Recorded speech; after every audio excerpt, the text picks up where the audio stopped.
Welcome back to Thalia's training journey.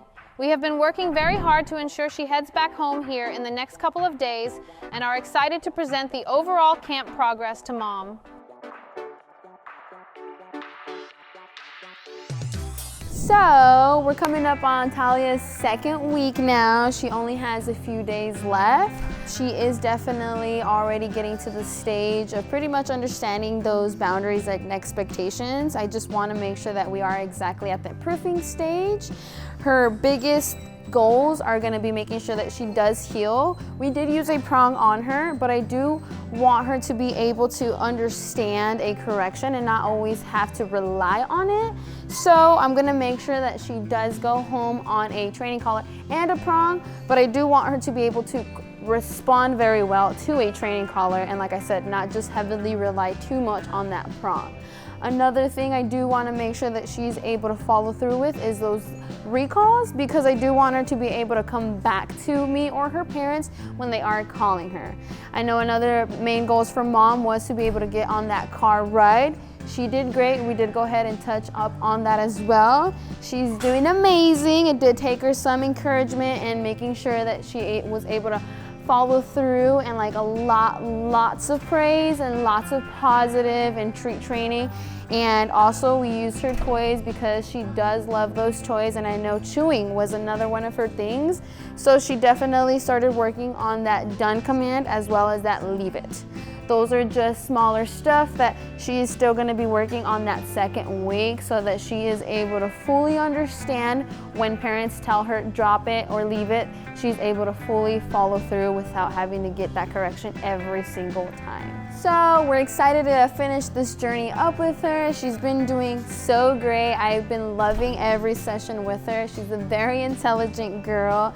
Very, very eager to please, of course, because of that retriever in her. So she's definitely got the potential in her to do a bunch of many commands and be able to follow through, which I'm excited for her parents to be able to see that as well, because she's definitely come a long way. She is only 10 months. So for her to be able to still follow through and engage is going to be amazing. And I know parents are going to be definitely as well as amazed, because they do have other dogs, and those other dogs can definitely start learning from Miss Perfect Little Thalia. If any type of jumpiness, nibbling, or that paw on you, I'm gonna give her a correction downward, because I want her to understand that it's not okay for her to be trying to say hello to you by jumping on you. That is rude. That is her being in your personal space, and that is not okay. So in order for her to understand that, you guys are gonna make it clear for her by giving her that correction downward below. Okay. Because if you give her a correction upward, that's not helping the scenario, especially if she's jumping on you. You don't want to keep going up. So it's going to be that correction downward. Okay. For that, the chewingness, so we did teach her that command done and leave it, so that she starts to understand that if she does, let's say you guys aren't able to watch her at that instant, and then you guys happen to see her have a pacifier, you guys can then tell her, hey, done, and she should be able to drop that whatever's in her mouth. And if not, give her that little correction, so that she starts to understand, hey, no, I don't want you having that in your mouth. Yes, you are allowed to have your toys,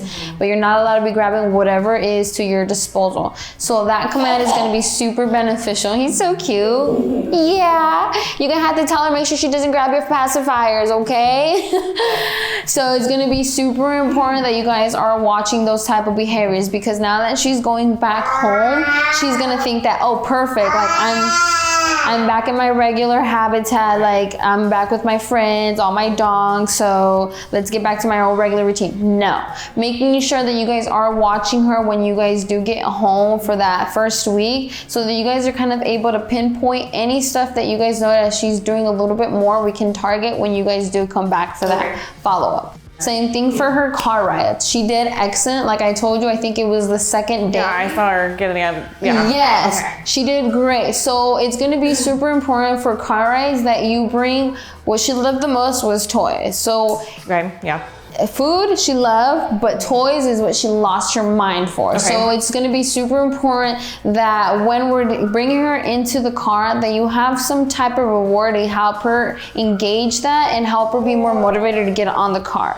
Because if you're just kind of making her get on and you're just like, here you go, get on, and you're pulling her and you're kind of forcing her, then that's why she's kind of giving you those behaviors of like, no, I don't want to, like I don't want to be in the car ride, like I don't get the attention I normally do, I'm not with all my dogs.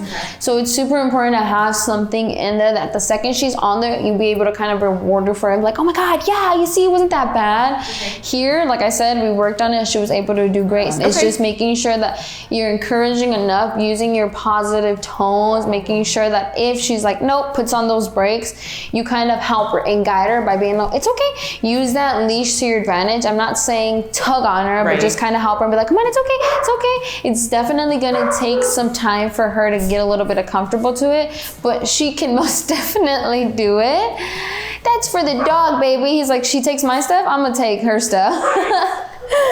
And so it's gonna be super important that she's more on the sensitive side, so it's super important that if she has those moments of uncertainty, that you're there to kind of back her up, being like, hey, it's not that scary, like we've been in the car ride before, like you can do it. If you need a toy that's squeaky to get her kind of motivated, you can even throw it up in there and then get in the car first, then so be it. That's what's gonna get her to wanting to get up in the car.